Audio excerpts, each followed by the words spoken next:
da Allah cewa lailatul qadri dare ne na 27. To ya akai kuma aka ce ba daren 27 bane?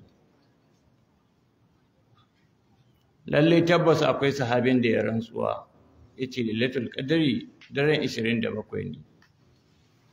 Ya rantsuwa ne bisa ga ijtihadin da yake da shi.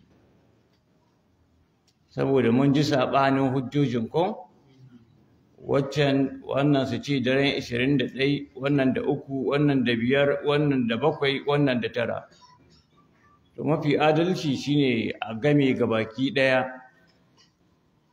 ya zan kowane dare daga cikin waɗannan mutum ya tsayu ya ga cewa ya yi ƙiyamun Ramadan a cikin waɗannan darurrukan.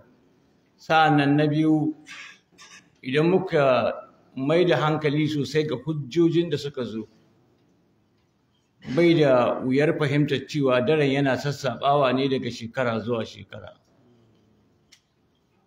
Malamai dai sun yi saɓani kowa da inda ya ɗauka. Allah maɗaukakin sarki shi ne mafi sani. Tambaya ta biyu kuma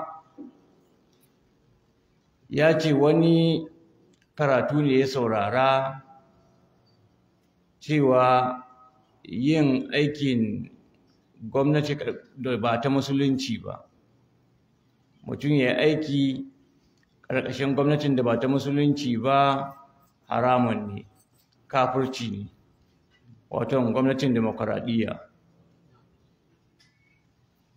Kuma karatun ya gamsar da shi, yana batun ya yaga ofar shi ta aiki, ya koma kasuwa ya ci gaba da kasuwanci, kuma ya ci gaba da kira ga musulmi da cewa gabaki ɗaya kowa ya cire hannu daga cikin gwamnatin demokaradiyya, a komo a daina aikin gwamnati gabaki ɗaya.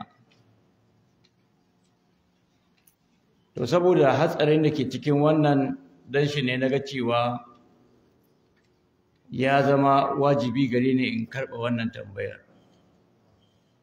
Duk da yake amsarta tana da tsawo, karatu ne mai yawa,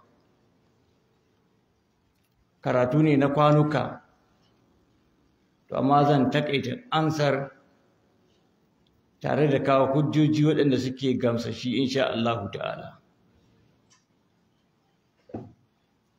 Na farko dai, mun san asalin gwamnati kowace iri ce, in dai ba ta Alƙur'ani ba ce, cewa ba gwamnatin Allah ba ce kuma ba halattacciyar gwamnati ba ce.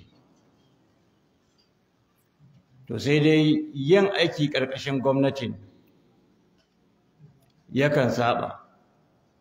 Akwai lokacin da ma yake zama wajibi, dole musulmi su shiga a yi tare da su. Akwai lokacin da yake iya zama matsayin halal.